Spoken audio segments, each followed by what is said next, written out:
નમસ્કાર વહાલા વિદ્યાર્થી મિત્રો, ફરી એક વખત વર્લ્ડિંગ બોક્સ પર આપ સૌનું હાર્દિક સ્વાગત છે. દોસ્તો, જીપીએસસી પ્રિલિમ 2020ને ધ્યાનમાં રાખીને કરંટ અફેર્સની ચર્ચામાં આજે આપણે પાર્ટ 6 હેઠળ મહત્વપૂર્ણ 10 સવાલોની ચર્ચા કરીશું. દોસ્તો, અગાઉના સેશન્સમાં આપણે ભાગ 1થી 5માં કુલ 50 સવાલો અંગે ચર્ચાઓ કરેલી છે અને આશા રાખું છું કે આપ સૌએ નિયમિતતાપૂર્વક એ 5 ભાગનો અભ્યાસ કર્યો હશે. આજની ચર્ચા શરૂ કરીએ પહેલાં એક બાબત તમારી સમક્ષ હું રજૂ કરવા માગું છું. દોસ્તો, અભ્યાસમાં નિયમિતતાનું ખૂબ જ મહત્ત્વ છે. નિયમિતતા વગર થયેલો અભ્યાસ છે એ મારા મત મુજબ અભ્યાસ છે જ નહીં. ગુજરાતના આજે લાખો યુવાનો સરકારી નોકરી કે પદ મેળવવા માટે થઈ અને રાત દિવસ મહેનત કરી રહ્યા છે, પણ નિયમિત આયોજનવાળી મહેનત હશે એ જ સફળતા સુધી પહોંચશે, એમાં કોઈ શંકાને સ્થાન નથી. તો જે કોઈ પણ પ્રકારની પ્રવૃત્તિ કરો, એ ગમે તેવી પણ પરિસ્થિતિઓ થઈ જાય, નિયમિત રીતે આપ અભ્યાસમાં લાગેલા રહો તો 100% તમે એક દિવસ ચોક્કસ સફળ થવાના જ છો. વધ્યા આજની ચર્ચામાં. આજનો પહેલો સવાલ આપણો એ પ્રકારનો છે કે એલેક્ઝા કઈ કંપનીની પ્રોડક્ટ છે? દોસ્તો, તમે ટીવી એડ ઉપર કે ઓનલાઈન એડમાં ઘણીવાર એલેક્ઝા વિશે કંઈક ને કંઈક સાંભળ્યું હશે. ન સાંભળ્યું હોય તો યુટ્યુબ ઉપર જઈને તમે એલેક્ઝા સર્ચ કરશો એટલે એના નાના મોટા વિડીયો એડવર્ટાઇઝ મળશે. તમે જોશો એટલે આખો કોન્સેપ્ટ ક્લિયર થશે. આપણે એને સમજવાની કોશિશ કરીએ. તો દોસ્તો, આ એલેક્ઝા કઈ કંપનીની પ્રોડક્ટ છે? એલેક્ઝા એમેઝોનની પ્રોડક્ટ છે. દોસ્તો, એલેક્ઝા જે અહીંયા તમને આકૃતિમાં એક સ્પીકર જેવી ચીજ વસ્તુ બતાવવામાં આવી છે, ટેકનિકલી એનું નામ એલેક્ઝા છે. ઓકે, તો આ એલેક્ઝા છે શું? એક વર્ચ્યુઅલ આસિસ્ટન્ટ ટેકનોલોજી છે અને તે પોતાના વોઇસ ઇન્ટરેક્શનથી તમને પ્રતિભાવ આપે છે. તમે જે કાંઈ બોલો, આજ જેમ હું બોલું છું ને તમે સાંભળો છો, એમ માની લો કે તમે નથી પણ એલેક્ઝા છો, તો હું જે કાંઈ પણ કહું એ એલેક્ઝા ધ્યાનથી સાંભળે અને મારા કમાન્ડને અનુસરીને કોઈને કોઈ ફંક્શન કરે. દાખલા તરીકે હું એલેક્ઝાને એમ કહું કે એલેક્ઝા હવામાનની માહિતી મને આપો, તો એલેક્ઝા પોતે જે પણ જગ્યાએ હશે ક્લાઉડ બેઝડ ટેકનોલોજીથી એ પોતે માહિતીઓ એકઠી કરી અને મને જણાવશે કે તમારી આસપાસના ક્ષેત્રનું વાતાવરણ, હવામાન છે, એની પરિસ્થિતિ શું છે. એલેક્ઝાની મદદથી સમાચાર વાંચનનું કામ પણ થઈ શકે છે. એલેક્ઝા પુસ્તકનું વાંચન પણ કરી શકે છે અને એલેક્ઝા ઘરના અન્ય સ્માર્ટ ડિવાઇસ હોય તો એનું સંચાલન પણ કરી શકે. મતલબ એલેક્ઝાના કમાન્ડથી એસી શરૂ થઈ શકે, બંધ થઈ શકે, લાઇટ શરૂ થઈ શકે, બંધ થઈ શકે, એ પ્રકારની કામગીરી એલેક્ઝા કરે છે. ઓડિયો બુક રીડિંગનું કામ પણ કરે છે. અલાર્મ સર્વિસ પણ એ એટેન્ડ કરી શકે છે અને પોડકાસ્ટ સર્વિસ પણ એલેક્ઝાનું ફંક્શન છે. તો દોસ્તો, એમેઝોનની આ જે પ્રોડક્ટ છે એ આશરે અત્યારે વિવિધ ઘણા બધા ક્ષેત્રોમાં ઉપયોગમાં લેવામાં આવી રહી છે. દાખલા તરીકે લેપટોપ અને ડેસ્કટોપ ઉપર કમાન્ડ ઇનપુટ માટે થઈ અને આજે કીબોર્ડની સાથોસાથ આપણને એલેક્ઝા જોવા મળે છે. મતલબ વોઇસ ઇન્ટરેક્શન, તમે વોઇસ ઇનપુટ આપો અને તમને સામે ફંક્શન મળે. સ્માર્ટ સ્પીકરમાં પણ એનો ઉપયોગ થાય છે. ફોન ટેબ્લેટ્સમાં પણ એલેક્ઝાનો ઉપયોગ થાય છે. સાથોસાથ મેં હમણાં વાત કરી એમ કે ઇન્ટરનેટ ઓફ થિંગ્સથી જોડાયેલા ઘર વપરાશના તમામ સાધનો હોય તો સ્માર્ટ હોમ ડિવાઇસીસમાં પણ એનો ઉપયોગ થાય છે. વિયરેબલ એન્ડ ઇયરફોન્સમાં પણ એનો ઉપયોગ થાય છે અને ઓટોમેટિવ ફંક્શન માટે ઓટોમોબાઈલ સેક્ટરમાં પણ એનો ઉપયોગ થાય છે. તો આવી એક ભવ્ય પ્રોડક્ટ છે. દોસ્તો, જાણીને નવાઈ લાગશે કે એમેઝોન અત્યારે એલેક્ઝા પ્રોડક્ટ ઉપર પોતાના 10,000થી વધુ કર્મચારીઓને રોકીને એની અંદર નવા ઇનપુટ્સ અને નવા ઇનોવેશન્સને લાવી રહ્યું છે. નેક્સ્ટ ક્વેશ્ચન ખૂબ જ મહત્ત્વનો છે, જેને આપણે ધ્યાનમાં લેવાનો છે અને પરીક્ષામાં અગાઉ મેઇન્સ માટે અને પ્રિલિમ બંને માટે આ સવાલ પૂછાઈ ગયો છે. ભવિષ્યમાં પણ પૂછાતો રહેશે. એનજીટી પરનો આ સવાલ છે દોસ્તો. National green tribunal, NGT Gujarati થશે રાષ્ટ્રીય હરિત પ્રાધિકરણ. એક આ ટ્રિબ્યુનલ છે જે પર્યાવરણ ઉપર કામ કરે છે. દોસ્તો, સામાન્ય રીતે કોઈ પણ દેશની અંદર એક ન્યાય વ્યવસ્થા હોય છે જે કાયદાનું પાલન બરોબર થાય છે કે કેમ એનું ધ્યાન રાખતી હોય છે. સરકાર બરોબર કામ કરે છે કે કેમ એનું પણ ન્યાયપાલિકા ધ્યાન રાખતી હોય છે. પણ અમુક ક્ષેત્રો એવા હોય છે કે જેની અંદર વિવાદો થતા એ વિવાદોનો ઉકેલ ખૂબ ઝડપથી આવવો ખૂબ જરૂરી છે અને એ વિવાદના ઉકેલ માટે થઈ અને મુખ્ય ન્યાય પ્રણાલીની સાથોસાથ એની સમાંતર બીજી એક ન્યાયિક વ્યવસ્થા પણ ઊભી કરવી પડે, એને ટ્રિબ્યુનલ કહેવાય. તો ટ્રિબ્યુનલનો મતલબ થશે વિવાદના ઉકેલ માટેનું એક વ્યવસ્થા. બરાબર. તો હવે જુઓ, માનો કે આપણો એવડો મોટો વિશાળ દેશ છે, પર્યાવરણની પરિસ્થિતિને ધ્યાનમાં રાખીને ઘણા બધા પ્રશ્નો સર્જાતા હોય, પ્રદૂષણ ફેલાતું હોય કોઈ કંપનીઓ દ્વારા અથવા તો સરકાર દ્વારા કોઈ એવા મોટા પ્રોજેક્ટ લોન્ચ કરવામાં આવે અને એના લીધે પર્યાવરણ ઉપર એની અસર થતી હોય, આ બધા જ પ્રશ્નો જે છે એ જ્યારે ઉદ્ભવે તો એના ઉકેલ માટે થઈ અને આપણી પાસે એક સ્પેશિયલ અદાલત છે ભારતમાં, અને એ અદાલતને આપણે કહીએ છીએ નેશનલ ગ્રીન ટ્રિબ્યુનલ. તો બેઝિક બાબત તમને એનજીટી વિશેનો ખ્યાલ આવી ગયો હશે. હવે આપણે આ સવાલને સમજવાની કોશિશ કરીએ. તો એનજીટીના અનુસંધાને તમને અહીંયા સ્ક્રીન ઉપર 3 વિધાન આપવામાં આવેલા છે અને આ વિધાનો પૈકી તમારે ખરા વિધાન એટલે કે સાચા વિધાનની પસંદગી કરવાની છે.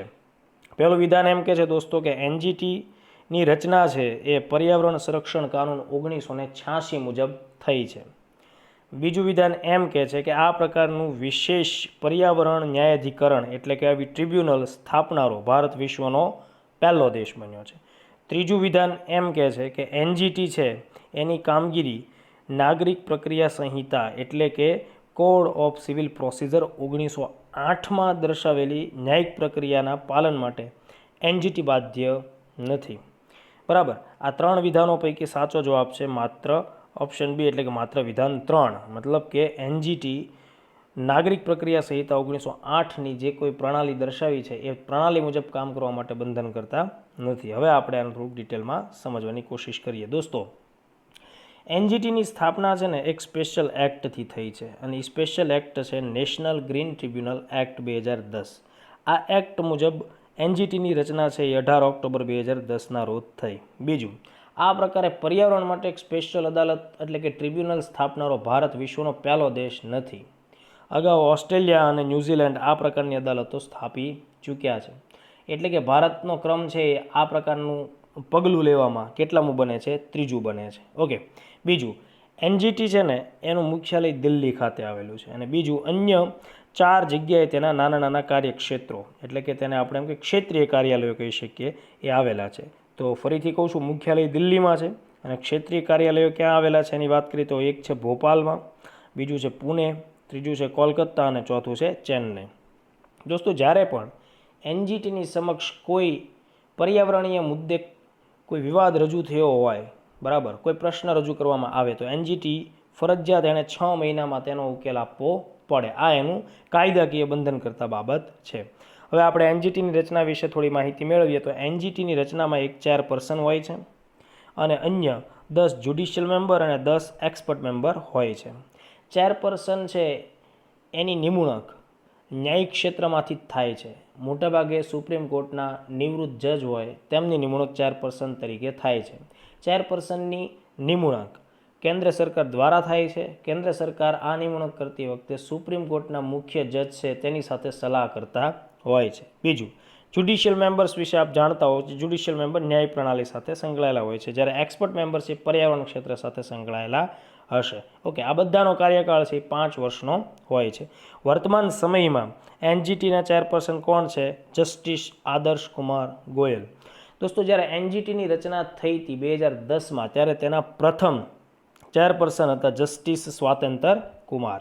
ઓકે દોસ્તો, હવે એનજીટીના કાર્યક્ષેત્ર વિશે વાત કરીએ તો એ ખૂબ જ વિસ્તૃત કાર્યક્ષેત્ર ધરાવે છે અને ખાસ મહત્વપૂર્ણ પરીક્ષાલક્ષી બાબતે ધ્યાનમાં રાખો કે દેશમાં સ્થપાતી તમામ મોટાભાગની ટ્રિબ્યુનલ્સ છે એ કોડ ઓફ સિવિલ પ્રોસિજર 1908માં દર્શાવેલી કાર્યપ્રણાલી મુજબ કામ કરતા હોય છે, જ્યારે એનજીટી એ પ્રકારે કામ કરવા માટે બંધન કરતા નથી. એનજીટી કોના સિદ્ધાંતથી કામ કરે છે? પ્રાકૃતિક ન્યાયના સિદ્ધાંતથી કામ કરે છે. મતલબ ક્લિયર કટ એવિડન્સ ન હોય તો પણ એનજીટી જે તે કંપનીને કે સરકારને દોષી જાહેર કરી શકે છે. ઓકે, એનજીટી કોઈ પણ પ્રકારનો નિર્ણય લે છે અથવા તો કોઈ આદેશ આપે છે તો આ નિર્ણય અથવા આદેશને જે તે પક્ષકાર 90 દિવસના સમયગાળામાં સુપ્રીમમાં એટલે કે સુપ્રીમ કોર્ટમાં પડકારી શકે છે. આ કાયદામાં મતલબ એનજીટી એક્ટમાં લખાયેલી અથવા તો એમાં ઉલ્લેખિત આખી બાબત છે. હવે જુઓ, અહીંયા સ્ક્રીન ઉપર 6 જેટલા મહત્વપૂર્ણ પર્યાવરણ સાથે સંકળાયેલા કાનૂનની યાદી આપી છે. આ 6 કાનૂનનું બરોબર દેશમાં પાલન થાય છે કે કેમ એની દેખરેખ રાખવાની જવાબદારી એનજીટી ઉપર છે. બરાબર, જો 6 કાનૂન સ્ક્રીન ઉપર છે એટલા માટે હું એ એકો એકને વાંચતો નથી, પણ અહીંયા એક બીજી ખાસ બાબત તમારે ધ્યાનમાં રાખવાની છે એ છે કે એનજીટીના દાયરામાંથી આપણા દેશના બે મહત્વપૂર્ણ પર્યાવરણના કાનૂનો છે ને એને દૂર રાખવામાં આવ્યા છે. જો ખાસ ધ્યાન રાખજો, મુખ્ય પરીક્ષામાંય તમને આ બાબત મદદરૂપ થશે અને પ્રિલિમમાં પણ આ પ્રશ્ન તરીકે કામ લાગશે. એમાં પહેલી બાબત છે વન્યજીવ સંરક્ષણ કાનૂન 1972. આ કાનૂન એનજીટીના દાયરામાં આવતો નથી. અને બીજો આવો મહત્વપૂર્ણ કાનૂન છે અનુસૂચિત જનજાતિ તથા અન્ય પારંપરિક વન નિવાસી કાનૂન 2006. દોસ્તો, એનજીટી કામ તો કરે છે, એની સામે ઘણા બધા પડકારો પણ છે. કેટલીક વખત રાજ્ય સરકારો અને અન્ય ખાનગી ક્ષેત્રની કંપનીઓ એનજીટીના નિર્ણયોને કે આદેશને આર્ટિકલ 226 હેઠળ હાઈકોર્ટમાં પડકારે છે. હમણાં આપણે વાત થઈ હતી કે એને સુપ્રીમમાં પડકારવું જોઈએ, છતાં હાઈકોર્ટમાં પડકારી અને એનજીટીનું કાર્ય છે એને અવરોધતા હોય છે. બીજી વાત, એનજીટીના ઘણા બધા નિર્ણયો એવા હોય છે કે જેનાથી કુદરતી સંસાધનો બચાવવાના ઉદ્દેશથી અમુક આર્થિક પ્રવૃત્તિ છે, દાખલા તરીકે ખનનની પ્રવૃત્તિ છે, વન ક્ષેત્ર હટાવવાની જે પ્રવૃત્તિ છે, આ બધું અટકે છે. એટલે રાજ્ય સરકારો છે એ ઘણીવાર ફરિયાદ કરતી હોય છે કે આનાથી રાજ્યની આર્થિક વૃદ્ધિ અને વિકાસને મુશ્કેલી પડશે. આગળનો મુદ્દો જોઈએ તો જ્યારે કોઈ વ્યક્તિ, સરકાર કે કંપની પર્યાવરણના નુકસાન બદલ દોષી સાબિત થાય તો એનજીટી એને કેટલોક આર્થિક દંડ આપવો, આ અંગે કાયદામાં કોઈ રાશિનું નિર્ધારણની પ્રક્રિયા અથવા તો રાશિ નિર્ધારણનું મૂલ્ય આપેલું નથી. એટલા માટે પણ એનજીટીને ઘણી બધી વખત પ્રશ્નનો સામનો કરવો પડતો હોય છે. આગળ જોઈએ તો એનજીટીના કાયદા મુજબ 6 મહિનામાં એનજીટીએ કોઈ પણ પ્રકારનો વિવાદિત નિર્ણય આપવો ફરજિયાત છે. તેમ છતાં એનજીટી પાસે વિત્તીય અને માનવ સંસાધનોનો અભાવ હોવાના લીધે ઘણીવાર આ 6 મહિનાનો નિર્ણય આપવાની વસ્તુ છે શક્ય બનતી નથી. અને નેક્સ્ટ મુદ્દો આપણે એનો જોઈએ તો મેં વાત કરી એમ કે આટલો મોટો વિશાળ દેશ છે જ્યાં દરેક રાજ્યની અંદર એક એનજીટીની શાખા હોવી જોઈએ, એની જગ્યાએ અત્યારે માત્ર 4 જ ક્ષેત્રીય કાર્યાલયો છે. એટલે કે એનજીટી પાસે પૂરતી સંસાધનો ન હોવાના લીધે નિર્ણયો વ્યવસ્થિત થતા નથી. અત્યાર સુધીમાં જોઈએ દોસ્તો તો એનજીટીએ પર્યાવરણના સંરક્ષણમાં ભારતમાં મહત્ત્વની ભૂમિકા નિભાવી છે. એનું સૌથી પ્રખ્યાત ઉદાહરણ છે 2012નું. વર્ષ 2012માં દક્ષિણ કોરિયાની એક સ્ટીલ મેન્યુફેક્ચરિંગ કંપની છે પોસ્કો, એણે ઓડિશા સરકારની સાથે એક સમજૂતી કરેલી અને ઓડિશા સરકારની સાથે થયેલી સમજૂતી મુજબ ઓડિશામાં મોટા પાયે ખનન થવાનું હતું. 51,000 કરોડ રૂપિયાનો મોટો પ્રોજેક્ટ હતો, પણ પર્યાવરણીય સંરક્ષણને ધ્યાનમાં રાખીને એનજીટીએ આ પોસ્કો કંપની અને ઓડિશા સરકાર વચ્ચેની સમજૂતી રદ કરી નાખી અને એનજીટીના નિર્ણયમાં અત્યાર સુધીનો એ સૌથી મજબૂત નિર્ણય ગણવામાં આવે. ત્યારબાદ 2012માં તે એનજીટીએ ભારત આખા દેશમાં ખુલ્લાની અંદર ઘન કચરો સળગાવવા પર કડક પ્રતિબંધ લાદ્યો. ઉપરાંત 2013માં ઉત્તરાખંડ સરકારનો અલકનંદા હાઇડ્રો પાવર લિમિટેડ જે છે પ્રોજેક્ટ જળ વિદ્યુત મથકનો, એને પણ એનજીટીએ ક્ષતિપૂર્તિનો આદેશ આપ્યો. 2017માં ચર્ચામાં આવેલી એક બાબત છે કે યમુના નદીના કિનારે આયોજિત આર્ટ ઓફ લિવિંગનો એક કાર્યક્રમ હતો. આ કાર્યક્રમ બદલ ખૂબ બધા લોકો ભેગા થયા, ખૂબ બધો કચરો ત્યાં યમુના નદીના કિનારે ઠાલવવામાં આવ્યો. પરિણામે 5 કરોડનો દંડ છે આર્ટ ઓફ લિવિંગને આપવામાં આવ્યો, મતલબ એને ફટકારવામાં આવેલો. 2017માં તે દિલ્હીની અંદર 50 માઇક્રોનથી ઓછી જાડાઈ ધરાવતા પ્લાસ્ટિક ઉપર એનજીટીએ પ્રતિબંધ મૂક્યો. મુખ્ય પરીક્ષા જે લોકોએ હમણાં દેવાની થશે અને એનજીટીનો સવાલ પૂછાય તો તમે એને આ પ્રકારના પ્રેક્ટિકલ એક્ઝામ્પલથી સમજાવી શકો છો. ઓકે દોસ્તો, એનજીટીની ચર્ચા બાદ એક મહત્વપૂર્ણ નાનો પણ આઈએમપી પ્રશ્ન જોઈએ છીએ આપણે. ચર્ચામાં રહેલ ફોર્ડો પરમાણુ સંયંત્ર કયા દેશમાં સ્થિત છે? ફોર્ડો ન્યુક્લિયર રિએક્ટર છે દોસ્તો, એ ઈરાનમાં આવેલું છે.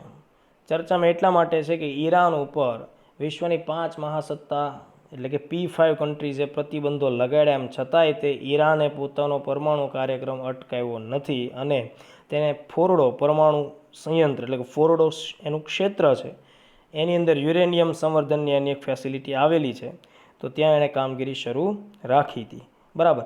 અને આ બાબતે ઈરાન છે એણે વિશ્વની મહાસત્તાઓની સામે શું કર્યું? બાયો ચડાવી હતી. અને ઇન્ટરનેશનલ એટોમિક એનર્જી એજન્સી, અગાઉના લેક્ચરમાં IAEA વિશે આપણે ડિટેલમાં ચર્ચા કરી ચૂકેલા છીએ. તો એની ઇન્સ્પેક્શન ટીમ ઈરાન ગઈ ફોર્ડો ખાતે, તો ત્યાં એમની સાથે સંઘર્ષ થયો અને IAEAના એક અધિકારી છે એને ઈરાનના ત્યાંના ઓફિસરોએ બાનમાં પણ લીધા હતા. તો આ પ્રકારનો એક વિવાદ થયો હતો, એટલા માટે ફોર્ડો પરમાણુ સંયંત્ર આપણે પ્રિલિમને ધ્યાનમાં રાખીને યાદ રાખવાનું. ચલો એક ખૂબ જ મહત્વપૂર્ણ સવાલ આપણે ધ્યાનમાં લેવો છે કે કયા દેશ દ્વારા અલ્ઝાઇમર રોગના નિદાન માટે થઈને એક અસરકારક દવા GV971નો વિકાસ કરવામાં આવ્યો? જવાબ છે ચીન. દોસ્તો, અલ્ઝાઇમર રોગ વિશે પણ તમને પરીક્ષામાં પૂછાય શકે. આ એક મગજની બીમારી છે જેમાં મગજ ધીમે ધીમે ખરાબ થતું જાય છે, મગજના કોશિકાઓ છે એનો નાશ થતો જાય છે અને મગજ તૂટતું જાય છે સમય સાથે. ઓકે, તો અલ્ઝાઇમર છે એ મસ્તિષ્ક તંત્રની કોશિકાઓનો નાશ થવાથી થતો રોગ છે. સામાન્ય રીતે મગજની એક મહાબીમારી છે ડિમેન્શિયા, આ એનો જ એક પ્રકાર છે. અને જ્યારે કોઈ વ્યક્તિને સામાન્ય રીતે અલ્ઝાઇમરની અસર છે એ 55થી 60 વર્ષની ઉંમરે જોવા મળે છે. વિચાર કરવાની જે ક્ષમતા હોય છે એમાં ધીમે ધીમે સાવ ઘટાડો થતો જોવા મળે છે. સામાન્ય સરળ કાર્યો, ખાવું પીવું, બેસવું ઉઠવું, આ પ્રકારની કામગીરી છે એની ઉપર પણ કોઈ કમાન્ડ રહેતો નથી ને યાદશક્તિમાં ખૂબ ઘટાડો જોવા મળે છે. તો અહીંયા જુઓ, એક હેલ્ધી બ્રેઇન, એક સ્વસ્થ દિમાગ કેવું હોય એની એક આકૃતિ છે. અને જો અલ્ઝાઇમર શરૂ થાય તો જુઓ તમે આસપાસના વિસ્તારને, તો એ મગજ છે એ ધીમે ધીમે તૂટવાનું શરૂ થાય છે. અને એકદમ સિવિયર અલ્ઝાઇમર ડિસીઝ હોય તો એની અંદર પરિસ્થિતિ આ પ્રકારની હોય છે. તો દોસ્તો, અત્યાર સુધીમાં જુઓ તમે, વિજ્ઞાનને અલ્ઝાઇમર રોગના નિદાનની કોઈ પરફેક્ટ આપણી પાસે કહી શકાય ઉકેલ કે નિદાન મળેલા નથી. તો ચીનની અંદર આ જ દવા શોધાયેલી એનાથી એક આશા જન્મી છે. બરાબર. વિશ્વમાં અલ્ઝાઇમર અંગેની જાગૃતિ ફેલાવવા માટે વિશ્વ અલ્ઝાઇમર દિવસની ઉજવણી દર વર્ષે 21મી સપ્ટેમ્બરના રોજ થાય છે. લેટેસ્ટ 2019માં જે અલ્ઝાઇમર ડે ઉજવવામાં આવ્યો એની જે થીમ છે એ થીમ છે લેટ્સ ટોક અબાઉટ ડાયમેન્શિયા. ભારતમાં પણ ડાયમેન્શિયા અથવા તો અલ્ઝાઇમરથી પ્રભાવિત લોકોની સંખ્યા આપણને જોવા મળે છે. આશરે ભારતમાં 4 મિલિયન લોકો ડિમેન્શિયાથી પ્રભાવિત જોવા મળે છે. ઓકે, નેક્સ્ટ ક્વેશ્ચન આપણે જોઈએ. કલ્ચર સાથે સંકળાયેલો પ્રશ્ન છે કે ભારતના કયા રાજ્યમાં વાર્ષિક ઉત્સવ તવાંગ મહોત્સવની ઉજવણી થાય છે? જવાબ એનો છે અરુણાચલ પ્રદેશ. દોસ્તો, તવાંગ પ્રાંત સાથે સંકળાયેલો આ જે મહોત્સવ છે એ આમ તો પરંપરાગત રીતે મનાવવામાં આવે છે, પણ સરકારે એને વાર્ષિક ધોરણે સરકારે ખાસ રસ લઈ અને એને એક વાર્ષિક મહોત્સવનું સ્વરૂપ આપ્યું છે. આ પ્રકારનો ઉત્સવ 2012થી નેશનલ અને ઇન્ટરનેશનલ લેવલ ઉપર એનો પ્રસાર કરવામાં આવે છે. અને પ્રસારિત થયેલો ઉત્સવ છે એ એક વાર્ષિક ફેસ્ટિવલ, એન્યુઅલ ફેસ્ટિવલ તરીકે ઉજવવામાં આવે છે, જેની અંદર અરુણાચલ પ્રદેશ રાજ્યની તમામ સાંસ્કૃતિક વિરાસતનું પ્રદર્શન થાય છે. ઉપરાંત બૌદ્ધ ધર્મ સાથે જોડાયેલી બાબતોનું પણ પ્રદર્શન થાય છે. પારંપરિક નૃત્યો, એ બધું આકર્ષણનું કેન્દ્રબિંદુ હોય છે.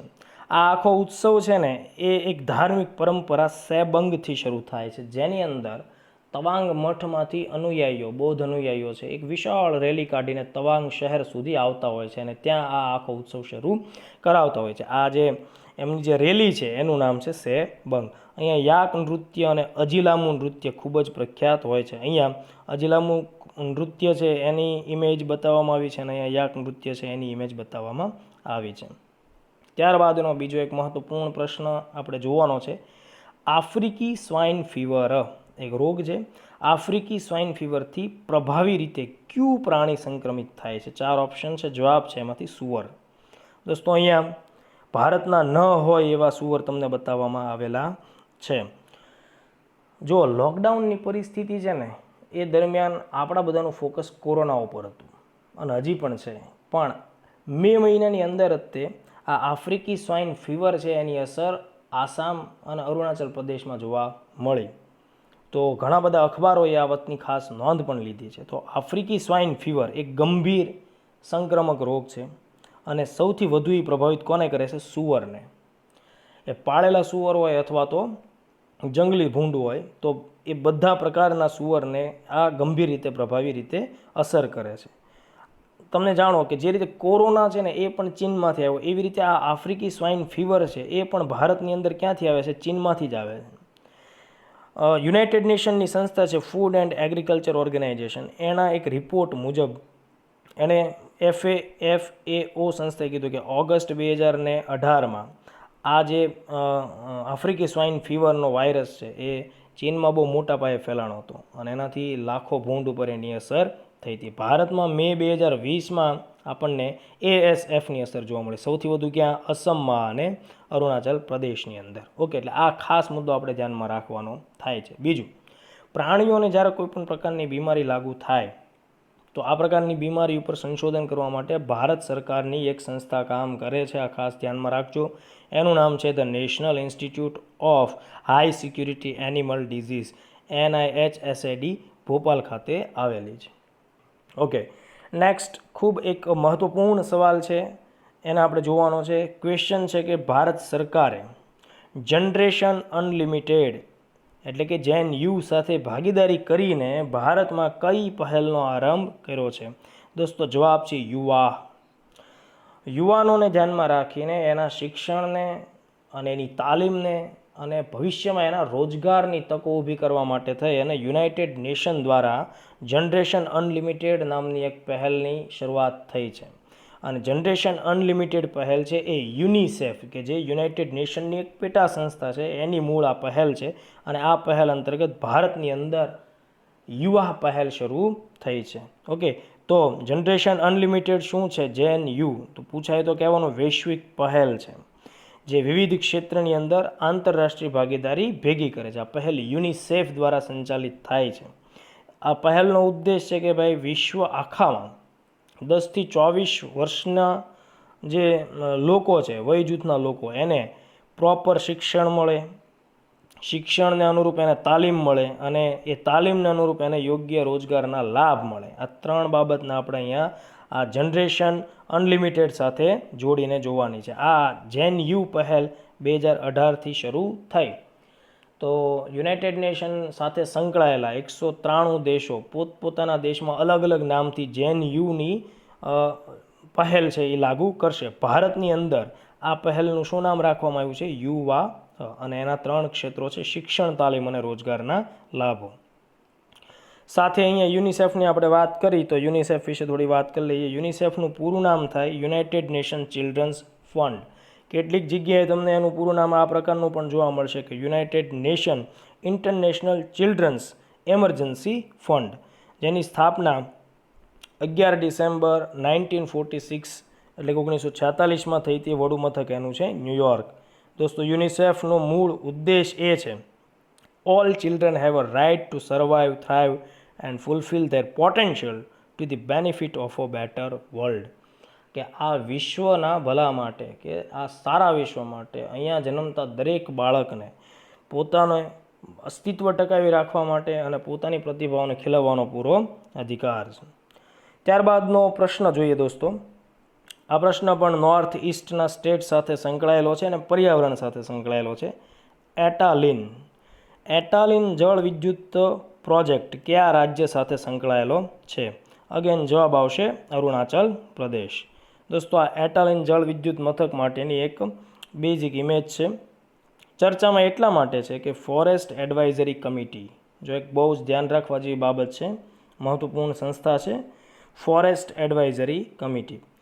આ FAC એટલે કે ફોરેસ્ટ એડવાઇઝરી કમિટીએ અરુણાચલ પ્રદેશમાં દિબાંગ નદી ઉપર સ્થાપિત થનારા, આ પણ એક IMP પ્રશ્ન, એટાલિન જળ વિદ્યુત પ્રોજેક્ટ છે એની મંજૂરીને અટકાવી દીધી છે. એનો મતલબ એમ થાય કે આ FAC પાસે કંઈક પાવર હશે. દિબાંગ નદી ઉપરનો એટાલિન પ્રોજેક્ટ અરુણાચલ પ્રદેશ રાજ્ય, આટલા ફેક્ટ્સ ધ્યાનમાં રાખવાના છે. ઓકે, તો જો આ પ્રોજેક્ટ જે છે એને જળ વિદ્યુત ઉત્પાદન ક્ષમતા 3097 મેગાવોટ છે. આ પણ તમારે ખાસ ધ્યાનમાં રાખવાનું છે. 3097 મેગાવોટ છે. અને આ પ્રોજેક્ટને હાલમાં અટકાવવામાં આવ્યો છે. ખરેખર તો આ પ્રોજેક્ટ છે એ દિબાંગ નદીની 2 સહાયક નદી છે, દીર અને તાનગોન, એ બંને ઉપર એક ડેમ બાંધવામાં આવશે, આવી એક સંભાવના જોવા મળે છે. હવે જુઓ, ફોરેસ્ટ એડવાઇઝરી કમિટી એ શું છે એના ઉપર આપણે થોડી ચર્ચા કરીએ. તો દોસ્તો, ભારત સરકારના પર્યાવરણ, વન તથા આબોહવા પરિવર્તન મંત્રાલય હેઠળ આ કામ કરતી એક કાયદાકીય સંસ્થા છે, બરાબર, એટલે કે સ્ટેચ્યુટરી બોડી છે. અને FACની રચના કયા કાનૂન હેઠળ થઈ છે? વન સંરક્ષણ કાનૂન 1980. પ્રિલિમમાં ધ્યાન રાખવું, આ તમને એવી રીતે પ્રશ્ન પૂછાય કે FACની રચના આ વન સંરક્ષણ કાનૂન 1980ની જગ્યાએ અન્ય કોઈ કાનૂન હેઠળ થયેલી છે, તો આ પ્રકારના ફેક્ટ્સને તમારે ધ્યાનમાં રાખવાનું. વન સંરક્ષણ કાનૂન 1980 હેઠળ એફએસીની રચના થઈ છે. એફએસીનું મુખ્ય કામ શું છે જે અહીંયા દર્શાવવામાં આવ્યું છે? કોઈ પણ ક્ષેત્રમાં જે વન અથવા જંગલ વિસ્તાર હોય, આ જંગલ વિસ્તારને ઔદ્યોગિક પ્રોજેક્ટ્સ માટે આપી શકાય કે કેમ, મતલબ કે ઔદ્યોગિક જરૂરિયાતોને ધ્યાનમાં રાખીને કે કોઈ પણ પ્રકારના પ્રોજેક્ટ્સ માટે જંગલના વિસ્તારને મંજૂરી આપી શકાય કે કેમ, એ અંગેનો સર્વોચ્ચ નિર્ણય કરનારી સંસ્થા કોણ છે? એફએસી. એફએસી ક્લિયરન્સ આપે તો ત્યાં તમને કોઈ અટકાવી શકે નહીં, અને એફએસી એને ક્લિયરન્સ નથી આપતી તો ત્યાં તમે કોઈ પ્રોજેક્ટ્સ લાગુ કરાવી શકતા નથી. ત્યારબાદ નવમો બહુ મહત્વપૂર્ણ સવાલ આપણે જોવાનો છે કે ડિફેન્સ એક્વિઝિશન કાઉન્સિલ, DAC, એટલે કે ગુજરાતી આપણે એનું જો કરીએ તો થાય સંરક્ષણ સંપાદન પરિષદના વડા કોણ હોય છે? અહીંયા પ્રશ્નમાં વડા શબ્દ નથી ટાઈપ થયેલો, ફરીથી સમજીએ.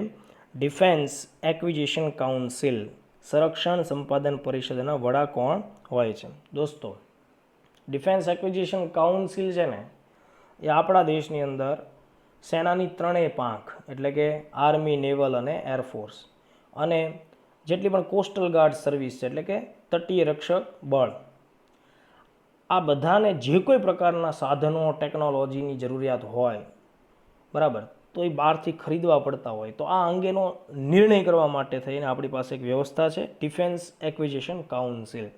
ઓકે, તો હવે અહીંયા સવાલને તમને સમજમાં આવશે. તો એના વડા કોણ હોય છે? તો એના વડા હોય છે રક્ષા મંત્રી. સામાન્ય રીતે પ્રધાનમંત્રી વિદ્યાર્થીઓ ટીક મારીને આવતા હોય, પણ તમારે ધ્યાન રાખવાનું છે રક્ષા મંત્રી.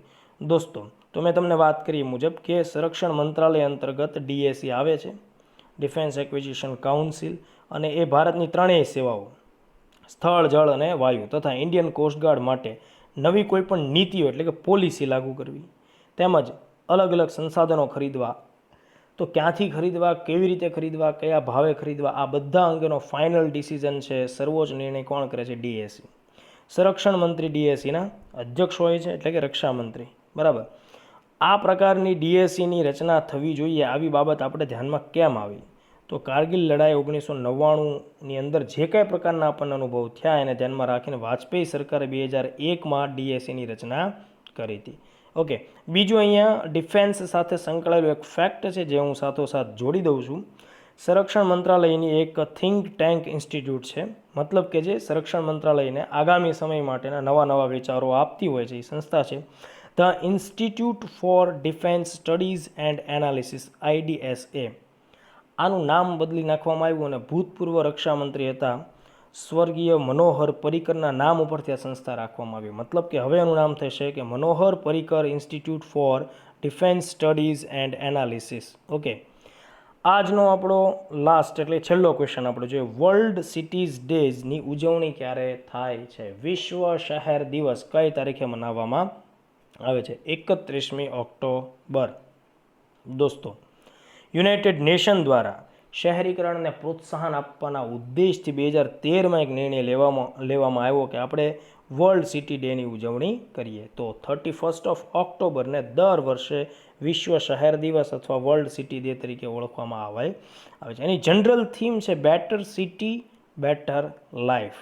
ઓકે, 2019માં જે છેલ્લે 31 ઓક્ટોબરના દિવસે આ દિવસ ઉજવવામાં આવ્યો, એની થીમ હતી changing the world, innovations and better life for future generation. તો આજની કામગીરી અહીં હું અટકાવું છું. તમને આ આખા લેક્ચરની અંદર જે કોઈ જગ્યાએ તમારા મતલબ એમ થયું કે તમારે મને પ્રતિભાવ આપવો જોઈએ, આપ અચૂક આપો. તમારા પ્રતિભાવથી મને હંમેશા એક પ્રકારની એનર્જી મળતી હોય છે. અચૂક પ્રતિભાવ આપો અને નેક્સ્ટ લેક્ચર માટે રાહ જુઓ. Thank you so much.